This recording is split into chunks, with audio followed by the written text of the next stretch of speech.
the moderator for today's forum discussion on active learning strategies for effective teaching. So before we start, I would like to introduce our panelists for today. Panelist 1, Siti Zulaika binti Yunus.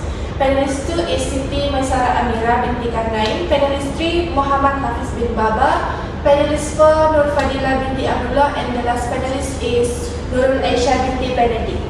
Okay, today we are here to reflect on how active learning methodologies can create meaningful, engaging, and self-centered classroom environments. Our discussion is aligned with Sustainable Development Goal 4, which focuses on ensuring inclusive and equitable quality education and promoting lifelong learning opportunities for all. So to begin, let us first understand what active learning really means. It's an approach that shifts the focus from the teachers delivering content to the students actively participating in the learning process. Okay, so to get us started, I would like to invite our panelists to share their thoughts on the types of active learning methods they have used or observed. Panelist 1, could you help us explore the range of the active learning techniques available to educators today? Thank you to the moderator and fellow panelists. Today I want to explain active learning and its importance in the classroom of the 21st century. As far as everyone is aware, active learning is teaching strategy that places the focus on the student rather than in instructor. Students are now actively involved in the learning process through activities that encourage critical thinking, teamwork, and reflection, rather than just sitting about listening and taking notes. From an educational philosophical point of view, Jean Piaget, active learning has a strong role in the construct school of thought. According Piaget, children go through several stages of development in their thought process of concrete to abstract. It consists to phase where students need to experience, explore, work out, problem solve that they understand a concept. For example, role play and peer teaching in active learning offer mechanisms whereby students can interact with the world, create hypotheses, try out and adjust the meaning to what Piaget described is the process of assimilation and accommodation. That's all from me. Okay, thank you, panelist 1. That was an insightful overview of how diverse and creative active learning can be. In your opinion, what are some examples of active learning methods and how do they benefit students? Among the examples of activity method is role play. These are very suitable for subjects that involve communication or social interaction. For example, moral education and language. It helps students understand the perspective of others. In addition, think pair share is students given time to think of themselves, then discuss in pair, and finally share to their view with the whole class. This builds confidence and critical thinking. In addition, peer teaching is also active learning where students teach their friends. This not only strengthens the understanding of the student who teach, but also help other students understand the concept in a way that close to them. This activity learning technology is directly supported to contribute to Sustainable Development Goal SDG 4, which is quality education. This emphasizes inclusive education, encourage lifelong learning through the activity carried out.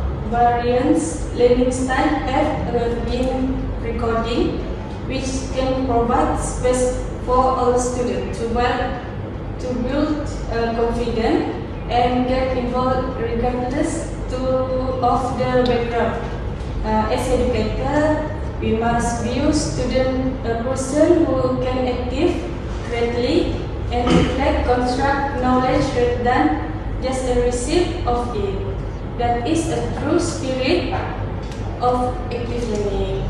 Finally, by practice active learning technology, we not help students understand the content of the lesson better, but also train the independent, creative, and critical thinking to character for 21st century. Thank you. Okay, thank you, panelist 1. Now let's move on to panelist 2, who will help us understand the benefits of active learning on student engagement and critical thinking. Panelist 2, based on your teaching experience or observations, how have students respond to active learning strategies compared to traditional approach? Thank you to the moderator. Okay, benefits on student engagement and critical thinking. In active learning, there are two benefits that are categorized, namely benefits on student engagement and benefits for the critical thinking skills. Okay. Benefits on student engagement, a teaching strategy known as active learning places a strong emphasis on students' active participations in the educational process, rather than just passively receiving information from teachers. In today's educational context, active learning is increasingly recognized as a very effective strategy in helping students develop various important skills, especially in increasing student engagement and also in developing critical thinking skills.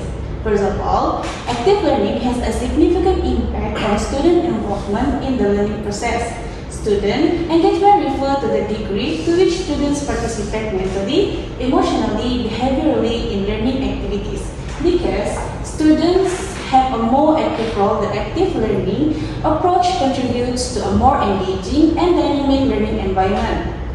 For example, the team-based share techniques enable students to first think about a question or issue on their own, they share ideas with their partner, and lastly present the outcomes of the conversation to the broader group. Students engage in this activity not just by listening to information, but also by thinking, discussing, and expressing their opinions. This helps individuals become more focused, confident, and motivated to participate in the learning process. Furthermore, active learning frequently includes elements of choice and freedom in learning activities.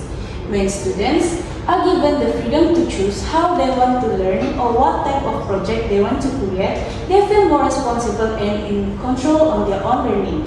For example, in project-based learning, students must select themes that are closely related to their personal interests. This not only piques their curiosity and devotion, but also pushes them to conduct more in-depth research, since they generally want to comprehend the subject additionally. An active learning environment is typically more engaging and enjoyable.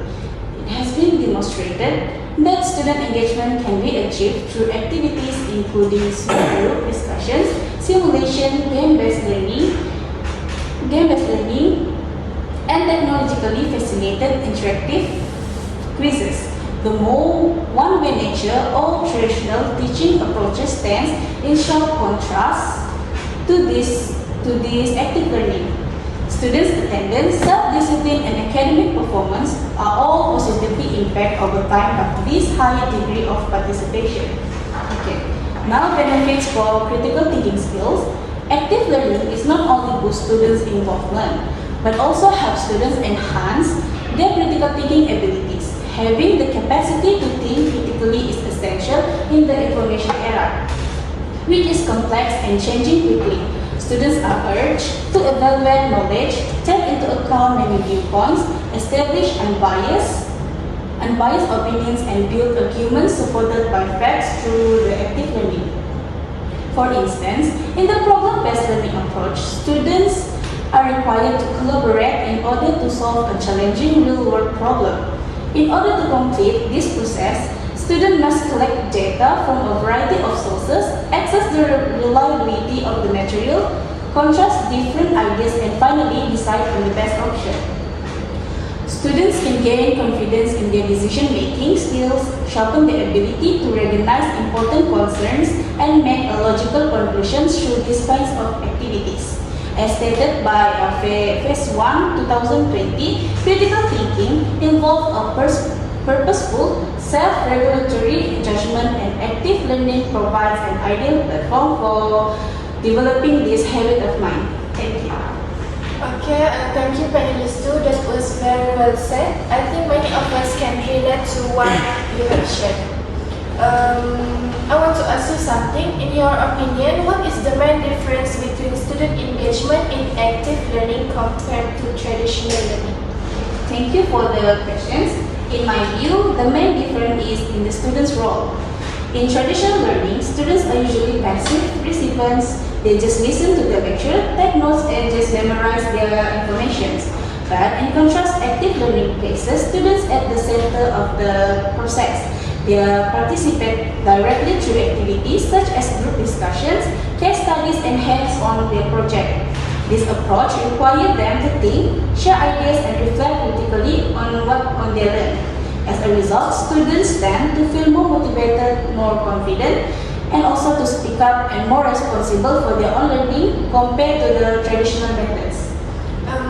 Can you give me one example of an active learning activity that is particularly effective in promoting critical thinking, especially at the secondary school level? One of the most effective examples is problem-based learning, or we know as PBL. In this approach, students are presented with a real-world problem, such as an environmental issue or a social challenge. They work in groups to identify the core problems, research possible solutions, evaluate evidence, and also they can develop recommendations. This process requires them to think critically, analyze information, and also justify their decisions. Another great example, also structured debate. When students are asked to defend a position with the evidence, they must consider multiple perspectives and practice their reasoning skills. Thank you. Okay, thank you panelists too for the brilliant answer. Now let's bring in panelist 3 who will talk about implementing active learning across different subject and education levels. Panelist 3, some people say active learning only works in certain subjects like language or the arts. From your experience, how can we effectively apply these methods in content-heavy subjects such as science or math? And also, are there any noticeable differences when implementing active learning at the primary, secondary, or tertiary level? Thank you, moderator. Good afternoon, everyone. I'm honored to speak about implementing active learning across subject and levels. Active learning isn't a one-size-fits-all method. It's a flexible approach where students engage directly with content, think critically, and collaborate meaningfully. Today, I'll walk you through how this looks at the primary, secondary, and higher education level, using examples from both STEM and the humanities. In primary school, students learn best through exploration and play. In STEM subject, a great active learning method is learning station. For example, in a science lesson about the 5 senses, students rotate between stations, smelling spices, identifying texture, or listening to sound. This turn a passive topic into an interactive journey. Another STEM example is a simple engineering challenge like building a bridge from straw. Students collaborate, test ideas, and learn from trial and error. This builds not just science skill, but teamwork and resilience. In the humanities, especially language, role play is very effective. Imagine a year 4 English class where students take turns acting as a doctor and patient, asking and answering questions using new vocabulary. It's fun, memorable, and encourage speaking fluency. You can also use story cube or drama games to build storytelling and creative thinking. As students mature in secondary school, they can handle deeper inquiry. In science, we can use problem-based learning or PBL. For example, a class might investigate how can we reduce plastic waste in our school. Student research, experiment and propose real solution. This boosts critical thinking, environmental awareness and communication skill. In maths, instead of just solving equation from a textbook, students can work in pairs to solve real-world problems like budgeting for a school trip. These tasks make abstract concepts more meaningful. In the humanities, one of the most powerful strategies is a debate. Let's say in the history lesson, students debate, was the Industrial Revolution more harmful than helpful? To prepare, they must research, understand and opposing views, and present arguments persuasively. This builds content knowledge and soft skills like reasoning and public speaking. Other strategies include think, pair, share, gallery walks, or even creative writing project, where students assume the identity of a historical figure. At the university level, we often assume students will learn by listening, but active learning is still essential here. In STEM field, the flipped classroom model is popular. Students watch lecture videos or read materials before class, and class time is used for discussion, problem solving, or lab work. For instance, in an engineering course, students may work in teams to design a sustainable energy system, applying what they studied beforehand. Peer instruction is another strategy.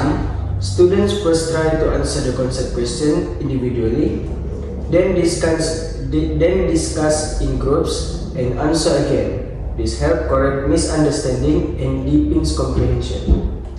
In the humanities, Socratic seminars or case studies are ideal. For example, in a law or ethics class, students analyze a real case, discuss the implication and argue for different outcomes. This teaches them how to evaluate, synthesize and defend ideas. Assessment can also be active through student-led presentation, group projects or reflective journals. To wrap up, active learning work across all levels and subjects. As long as we adapt strategy to suit the learner's age, content, and strategies to suit as long as we adapt strategies to suit the learner's age, context, and content. Whether it's a role play in your 3 language class, a PBL task in a secondary science lab, or a case discussion in a university lecture hall, active learning helps students become thinkers, collaborators, and problem solvers. Thank you. Thank you, Pedagogy. Your example really helped us that with the right approach, active learning can thrive in any subject or level. I'm sure many educators listening today feel encouraged to try these methods in their classroom. Okay, now we will address an important reality, which is the challenges that come with adopting active learning. Panelist 4, based on your professional experience, what are some of the most common obstacles teachers face when implementing active learning in their classrooms? This could be related to time, resources, class size, or even resistance from students or colleagues. Thank you, moderator, for the question. Implementing active learning in school presents several significant challenges, despite its well-documented benefits in enhancing student engagement and understanding.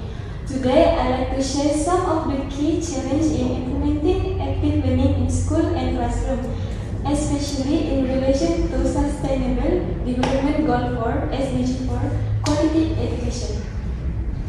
As we know, active learning is an approach that encourages students to participate directly in the learning process through activities such as group discussion, case study, and problem solving. While it is proven to enhance student engagement and understanding, its practical implementation is often challenging. One major issue is overcrowded classroom. We can see when there are too many students, it becomes difficult for the teacher to manage group work, monitor individual participation, and provide equal attention, which compromises the inclusivity and equality goals of SDG 4. In such environment, some students dominate while others are left out. Another significant challenge is time constraint and curriculum pressure. Active learning demands more time for planning, conducting, and assessing activities, but many teachers are required to complete the syllabus within a limited time frame.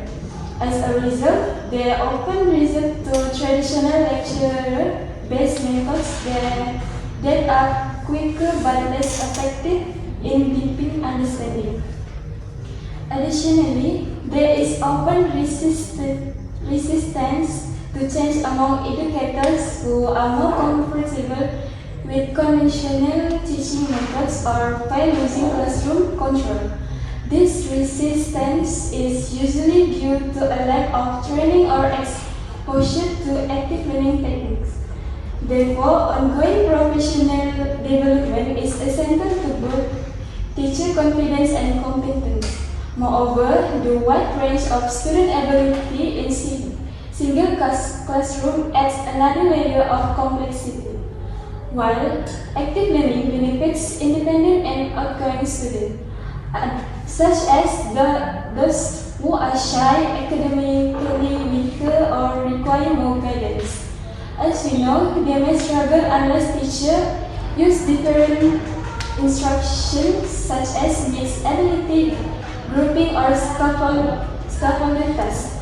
Lastly, limited resources and inadequate facility, particularly in rural areas, pose a major barrier to effective implementation. As we know, many schools lack access to digital tools, flexible classroom space, or even basic material like whiteboard and marker. This depends the equity gap which SDG 4 aims to address. In conclusion, although active learning has many benefits, challenges such as class size, limited time, teacher resistance, diverse student needs, and lack of resources make it difficult to implement. However, with proper support, thoughtful planning, and investment in teacher training and infrastructure, this barrier can be overcome. To truly achieve inclusive and equitable quality education, we must not only promote active learning, but also create the right condition for it to success. That's all from me. Thank you. Okay, thank you. That was a very honest and realistic perspective. It's true that while we may be enthusiastic about active learning, we must also acknowledge the barriers that come with it. That brings us to our final segment where we look at solutions and practical recommendations. Panelist 5, what solution and practical recommendation would you recommend to overcome the challenges that has been discussed earlier? Thank you, moderator. After understanding the challenges that has been shared earlier, I will now present some practical solutions and recommendations. The active learning surely has emerged as a transformative approach in education, shifting focus from traditional teacher-centered methods to student-centered learning environments. Despite its proven benefits in enhancing critical thinking, collaboration, and so on, several educators still face challenges in implementing active learning. Therefore, there are many practical solutions as well as recommendations to overcome such barriers while aligning with Sustainable Development Goal 4 SDG 4, ensuring the inclusivity and accessibility of equality education and promoting lifelong learning opportunities for all. To start my point, one of the challenges is the lack of exposures or confidence among teachers to use active learning techniques effectively. So this can be addressed by continuous professional development, CPD programs, workshops, and peer mentoring initiatives.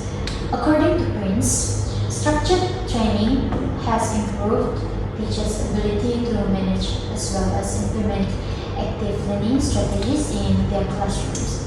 So, by equipping teachers with knowledge and also tools required, we empower them to create more engaging learning environments. Next, active learning requires a curriculum that is flexible and open to interactive methods. Traditional content-heavy syllabus often limits the use of student-centered approaches. This is why education authorities and schools should revise their frameworks to allow for creativity and collaboration. Moreover, assessments should not only focus on just memorizations. Assessments should also focus on including the formative assessments like peer reviews, projects, and reflective journals. These changes support SDG 4's emphasis on inclusivity and quality learning outcomes. Moving on to the next point, a misconception surrounding active learning is that it requires high-tech resources. But in reality, effective methods like group discussion, think by share, or role-playing require minimal or no cost. Digital tools such as Padlet and Kahoot are freely available and user-friendly, enabling both urban and rural teachers to implement active learning without any significant financial burden.